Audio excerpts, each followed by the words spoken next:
Welcome to Classic Comedy of Old Time Radio. I'm your host, Ron Eckelbarger.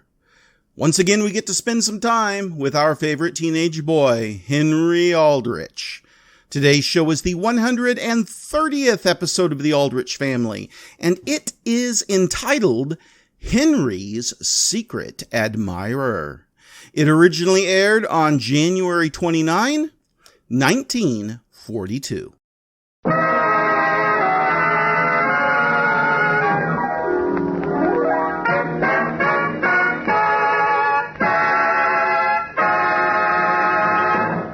Presents Henry Aldrich. Coming, Mother. The Aldrich Family, written by Clifford Goldsmith. Entertainment for all the family, brought to you by Postum, a tempting, wholesome drink for all the family. Postum.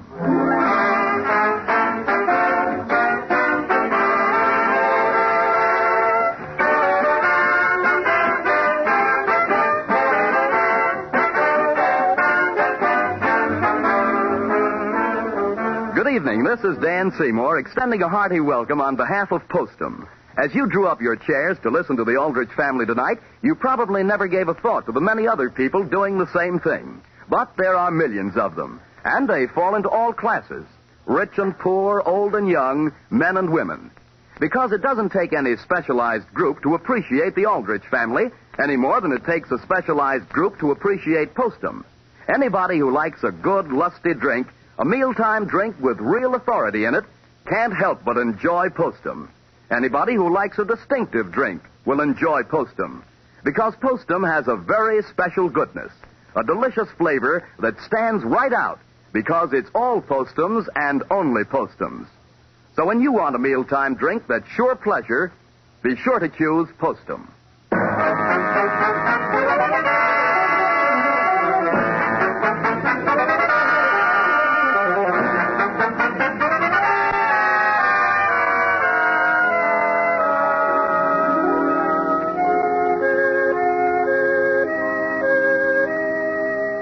Next to actually being young again, there's no better way to recapture that feeling than to know a teenage boy like Henry Aldrich. For he acts just like you used to when you were that age. And so his troubles become your fun. The scene opens at the Aldrich breakfast table. And here's a letter for you, Sam, and another for you. Thank you, Alice. Henry, here's one for you. For me, Mother, for me. Alice has an advertisement from some summer resort, Glimmer Lake. Really? Father, I certainly hope we aren't going away any place this summer. We certainly are not. And I agree with both of you. Boy, do you know what I'm going to do? Well, gee whiz, imagine. Henry, what's the matter? Nothing, Mother. I was just reading this letter. Well, please eat your cereal. Yeah, sure, only... Huh. Father, without looking at any of the rest of this letter, can you make out this word right here? Why, that's fiendish. Oh, yes, of course. I thought it was friendly. Mother? Yes, Mary? Was there any mail for me this morning? No, dear. Oh. Henry, who's that letter from? Why, it's just hardly anything. Mary, will you please stop trying to read over my shoulder? Henry, all I was doing was innocently looking to see whether you'd opened one of my letters by mistake. Well, I haven't. You don't even know who this is from. Hi, Henry. Are you through with breakfast? Homer, where did you come from? Johnson's Candy Kitchen. Hi, Mr. Aldrich. Want a piece of fudge? What's that? Go ahead. It has walnuts in it. Homer, will you please take that bag from under my nose? Oh, excuse me. Homer, I could eat a little. Henry, you will please eat your egg. Can he have a little piece of fudge on the side, Mrs. Aldrich? He may not. Oh. Mother, could I speak with Homer confidentially out in the hall a second? Dear, you haven't even started your breakfast. Mother, my egg is hot. See, I mean, it's not cold enough for me to eat, and I'd like to talk to Homer about this, well, about a certain matter, and... Will you be right back? Yes, Mother, I'll be out here in the hall for exactly 2 minutes and not 1 second longer. What is it, Henry? Did your report card come? Homer, look, it's a letter from a girl. Who is she? That's the beautiful part of it. I don't know. What do you mean you don't know? Oh, I know her. She lives over in Abbott City. Look at what she says. Dear Henry Aldrich, I suppose you will think I am very bold writing you a boring letter like this, but I'm simply so bored I can't help it. What? What's the matter with her? I guess you know your friend Nancy Adams, who was visiting here, and yesterday she happened to show me her school yearbook, and I said, who's that picture? And she said, why, that's Henry Aldrich. And I said, it's such a boring day, I'm going to write to him. And she said, all right, I dare you. And I said, all right. And here I am. What's that? Although I'm probably no lady for doing it. Henry, let's see that. Homer, will you please take your hands off it? All I want to do is read it. In the first place, Homer, some of it is confidential. Read me some more. Read me some more. She says, you should certainly be glad, Henry, you don't live in this boring place. It's friendly. I mean, fiendish. I can hardly wait until summer comes, and we go to beautiful Lake Passepartout, where there is something doing every minute. Where are you going to be this summer? Henry? Yes, Mother. Will you come back and eat your egg, please? Yes, Mother. And tell Homer to wait out there. Hey, Henry, could I be reading the rest of this? Gee whiz, Homer, what do you think this is? Just public property? Henry! I'm coming right now, Mother. And boy, Mother, don't you think what Father said a little while ago was a good idea? What he said about what, Henry? About our going away this summer. When did I say we were going away? I thought you said... Well, gee, Father, don't you think this place is darn boring in the summer? Boring? I thought you liked it here. Mother, it's fiendish. It's what? Fiendish. In the summer. I think we ought to go to Lake Passepartout. Lake Passepartout? I never heard of it. Henry. What, Homer? Are you sure you don't have anything I could be looking at? No. Now, Henry Homer is your guest. You go find him a magazine. Yes, Mother, I'll get it for him right away. And, Mother, at Lake Passepartout, there's something doing practically every minute. Well, there's nothing wrong with our home right here. Hey, Henry, let me see just one more page of it. Okay, Homer, if you'll promise not to handle it. Where were we? At Lake Passepartout. Oh, yeah. Oh, here's a good part. Boy, this is good. It is raining out and has been all day. In fact, it's been raining most of this week. Is it raining in Centerville? Isn't it fiendish? If there's one thing I find boring, it's to sit indoors all day with nothing to do when it's raining. That's very interesting. Henry, Kathleen Anderson wants you on the telephone. Who, me, Mary? Oh, well, tell her I can't talk with her. I'm very busy right now. Go on, Henry. Why do you keep stopping? Why, she goes on and says, naturally, I am anxious to hear all about yourself. As Nancy tells me, you are very interesting. Will you please promise to write? Please, oh, please, oh, please. Oh, boy. I hope I have not bored you. As ever... Didn't she sign it? Yes, but... Homer, can you make that first name out? Let's see. I can figure out the last name, okay? You can? Yeah, Droopwater. Droopwater? That's what it looks like to me. Homer, there aren't two O's in there. Could it be Dropwater? Well, I see what that middle letter is in the first name. It's T. T? Could it be Walter? Walter? Walter Dropwater. Why would a girl have that name? Oh, can't you see what it is? It's just as clear as day. It's Myrtle. Oh. Myrtle Dropwater. Henry, tell me frankly, do you think you ought to write to her? Why not? Just because... And besides, Homer, that isn't an O in the last name. It's an I. A what? It's Dripwater. Drip? Sure, not Drop. No wonder you had the wrong impression of her. Drip? Henry? Yes, Mother? Will you please go out to the kitchen and get your father a drink of water? A drink of... Homer, that's it. What? It's Myrtle Drinkwater. Isn't that a beautiful name?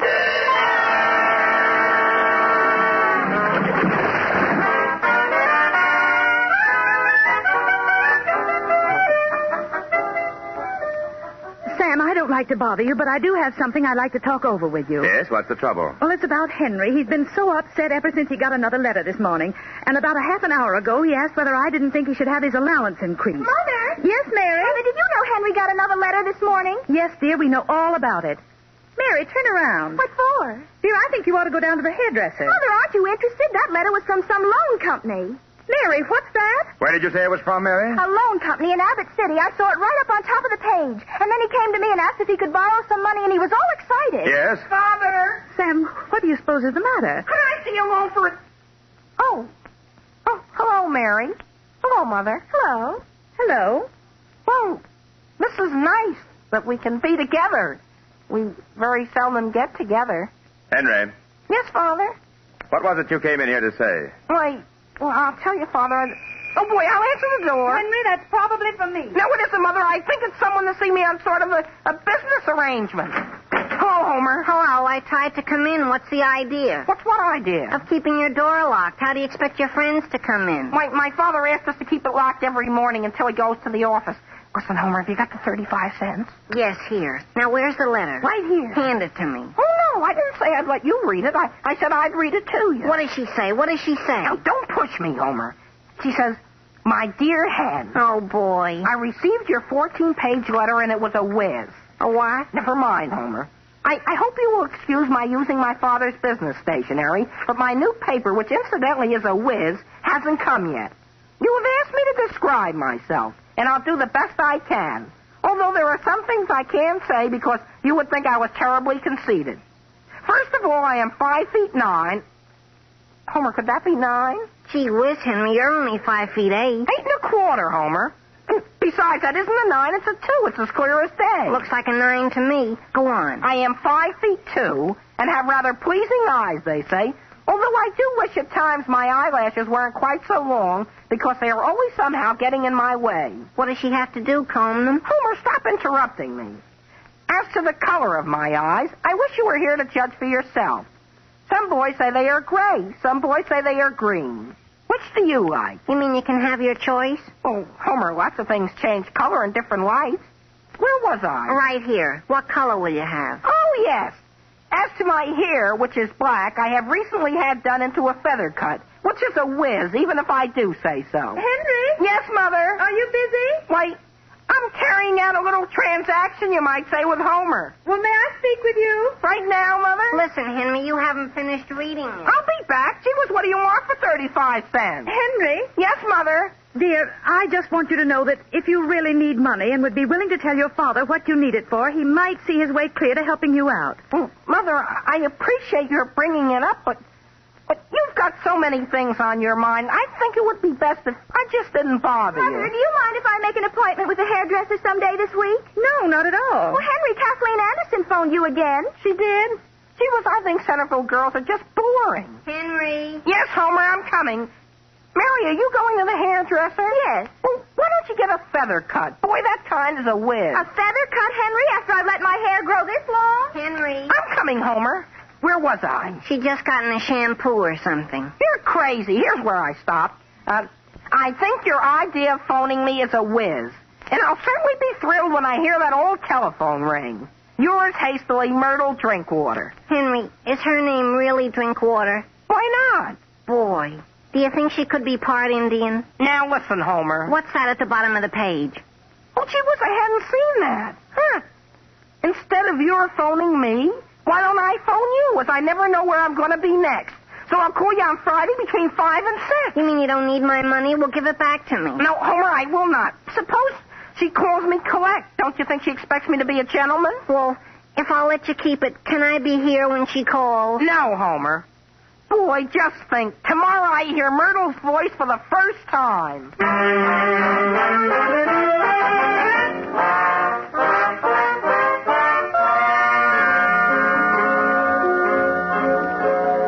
Sam, have you thought anything more about our going away this summer? Alice, I thought we decided not to go. Mother! Yes, Henry? What time is it now? It's exactly 20 minutes to 5. Thank you, Father. Alice, if you'd like to take a cottage someplace for a couple of weeks, I'm sure I have no objections. Well, dear, somebody, I can't remember who it was, said something about Lake Passepartout being a nice place to go. Lake Passepartout? Well, somebody's mentioned it in the last couple of days and said it was wonderful. Father! Yes? Are you sure your watch is right? I'm positive. Will you please tell me why you ask what time it is every 60 seconds? No reason, Father. I was just waiting for it to be 5 o'clock.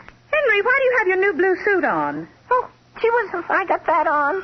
Is that the telephone, oh boy? Henry, don't run. Gee whiz, who put that chair there? Henry! I'm sorry, Father. I'll pick it up when I come back. Mother, just stay where you are, please. I beg of you. Henry, what's the matter with you? Nothing, Mother. It's just that... Hello, long distance? What's that? Homer, is that you? Get off the line. The phone just rang. Sure, I'm calling you. Has she phoned yet? No, Homer, will you please hang up? Okay, and I'll be right over. No, Homer, you're not to come over. I don't want you even around here. Aren't you going to be talking to her on my 35 cents? Homer, please, listen to reason. Look, if I'll tell you something she said in a letter this morning, will you stay where you are? Is it any good? Sure it is. It's a lot better than any telephone conversation would be. Well, all right. She says she wants me to come to a bow mask tomorrow night. To a what? To a bow mask. That's a masquerade party over in Abbott City. Henry, do you think it's safe? What do you mean safe? Are you going, Henry? Sure I'm going. Henry? Yes, Mother? Dear, you have to hang up right this minute. I will. Homer, my mother says I have to hang up, and I guess she's right. Goodbye. Henry. Gee, Mother, did you save my life? Dear, I want you to jump on your bicycle and go right down to the meat market. Now? Right this minute. But Mother, I'm expecting a very important... Wouldn't the government appreciate it if we didn't have meat tonight? We didn't have any last night or the night before. Now, please start. Well, couldn't Mary go? Mary's down at the hairdresser's. And, Henry, if you can't help me out, I'll have to go and tell your father. Well, yes, Mother, I'll go, only Then please get started. The meat will be all ready for you. Well, just as soon as I've... Hello? Number, please. Operator, this is Henry Aldrich. I'm expecting a very important call from Abbott City, see? And when it comes, could you switch her on to the butcher shop?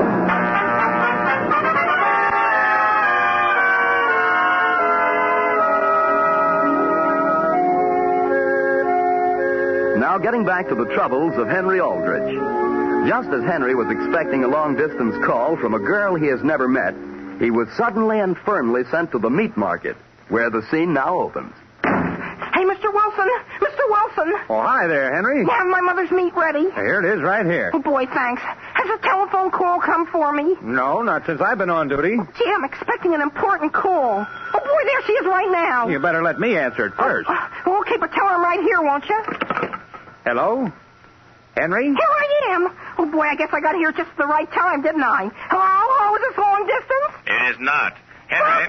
Father, is that you? Something happened to her? Has something happened to whom? Who's calling me? I am. As long as you're downtown, I want you to run over to the Havens drugstore and get some cigars for me. Now? And hurry home. Goodbye. But, Father, Oh, boy. Look, Mr. Wilson, when a long-distance call comes for me, could you tell them they can catch me over at the Havens drugstore? I don't know why I couldn't. What's the name of the party that's calling? Her name is Myrtle Drinkwater. She'll just ask for me.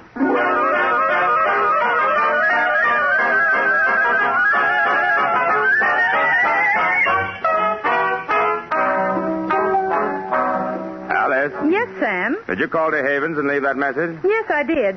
What was it you started to say about Lake Passepartout? Oh, only that I'd heard of someone downtown who owns a couple of cottages up there. Oh, that's fine, Sam, because I don't know whether it's just one of my premonitions or not, but it seems to me if we could get Henry away from this town this summer, he might not have quite so many problems. Yeah? There goes the telephone again. I'll see who it is. If it's Henry, tell him to please hurry.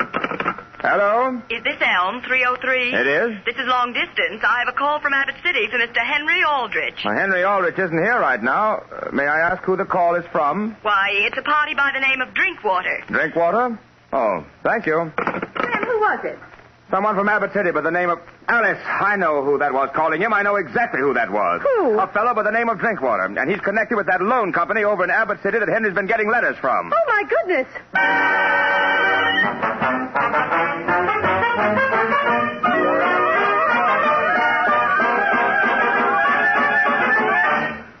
Mr. DeHaven, are you too busy to wait on me? I guess not, Henry. Well, first there's a phone call come for me. Yes, two of them. Two?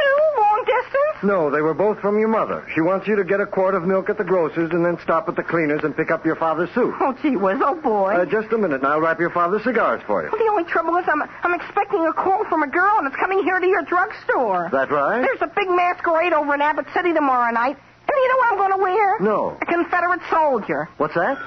Oh, boy. Mr. DeHaven, could I answer your phone? It's probably... Well, it must be... Hello, is this long distance? Hello? Oh, Myrtle? Hello, could you rush up a bottle of Paregoric right away?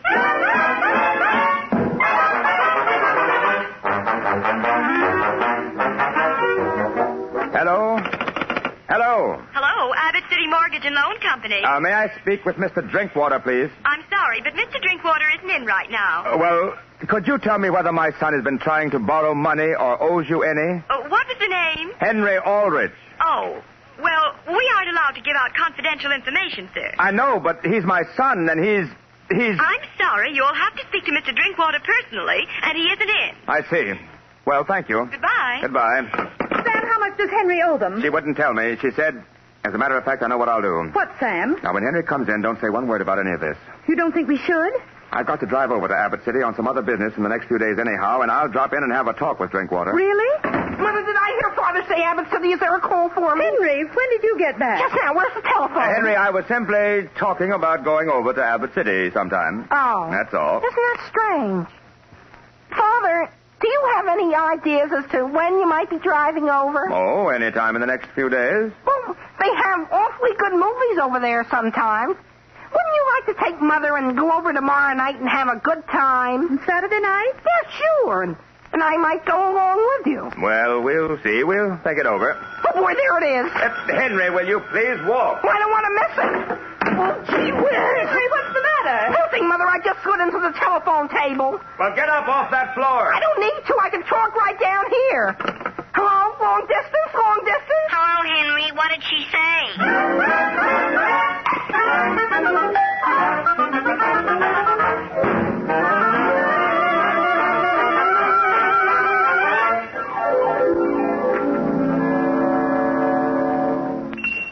Hi, Mr. Johnson. I came in to see if you found that costume for me. Yes, Henry, here it is. This lieutenant's uniform is the last Confederate outfit I have in the place. Well, gee, that's exactly what I wanted. That'll be $2. $2?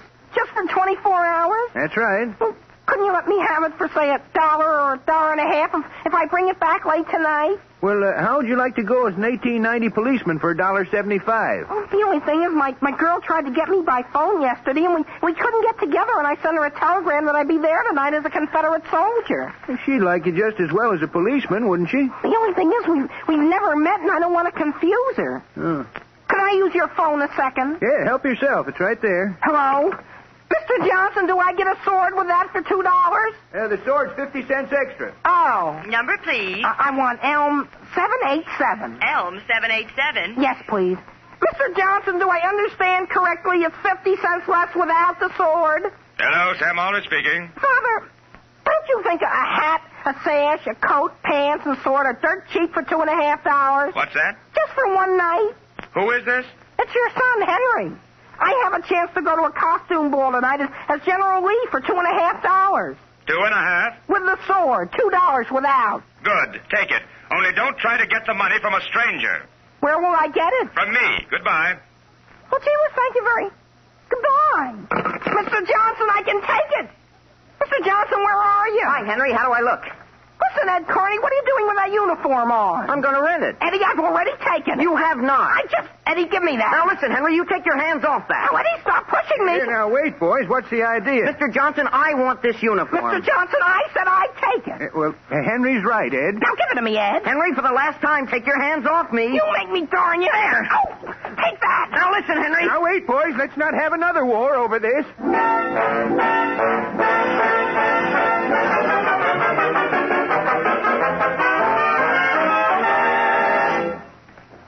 How do you feel, Henry? All right.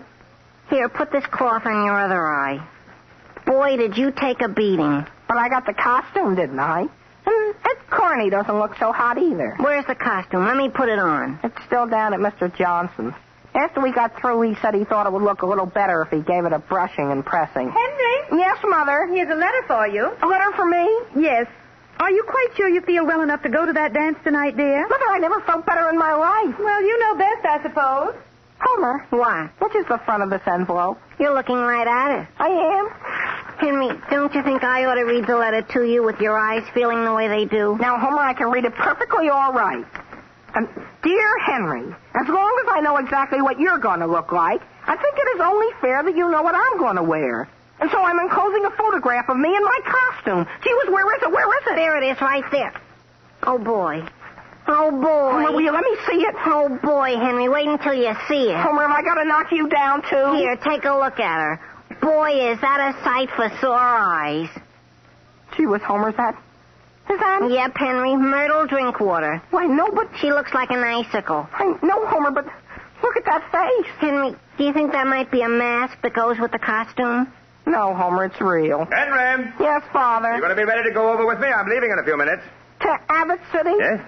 Well, the only thing is, Father, frankly, I don't think I'll be going to that dance. You're not going? Why not? He's just had some bad news, Mr. Aldrich. Henry, did I hear you say you aren't going? Mother, my eyes are sort of tired, and I don't think I'd want to go over there and strain them. Well, Alice, you better get your things on. Sam, I don't think I want to take that trip either. I know, but Alice, I've got to go over there and keep that appointment with...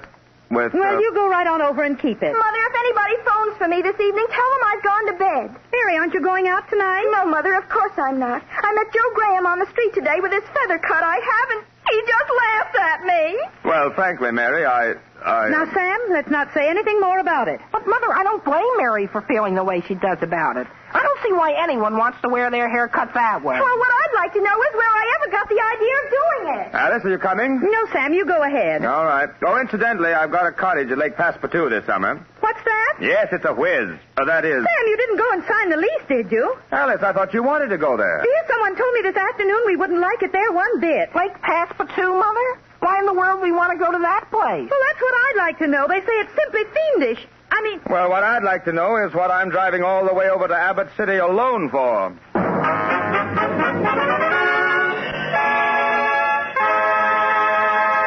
Henry Aldrich will be back in just a moment.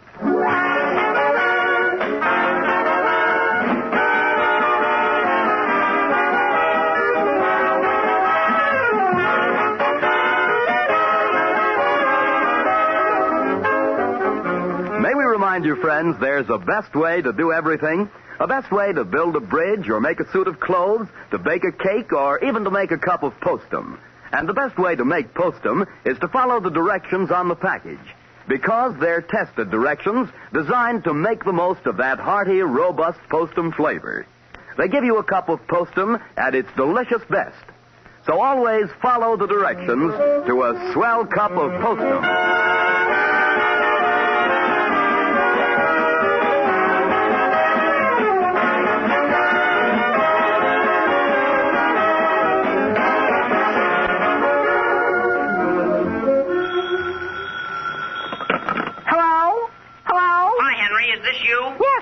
Ed Carney, I just wanted to tell you my father went down and had a talk with Mr. Johnson, and I'm going to wear that Confederate uniform after all. You are?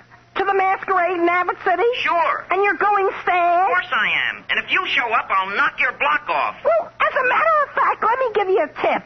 If you get bored, look around for a girl named Myrtle Drinkwater. She's got a feather bob, and boy, she's a whiz.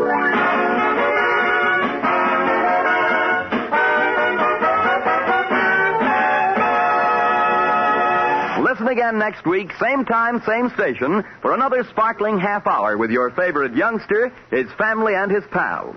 The Aldrich Family is written by Clifford Goldsmith. The original musical score is played by Jack Miller's orchestra, Ben Ludlow conducting. Your host tonight is Postum, and Postum is one of America's great mealtime drinks. It's good drinking. Good night.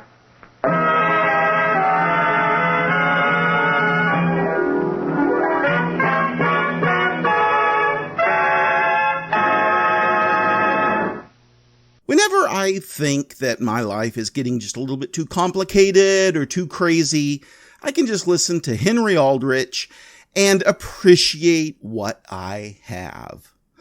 Holy cow, that kid is something else. Please send your questions and comments to host@classiccomedyotr.com. Come back next Monday for another episode of The Aldrich Family, and check in on Wednesday for the next installment of The Bob Hope Show. Until next time, in the words of Nobel Prize-winning physicist Marie Curie, we must believe that we are gifted for something.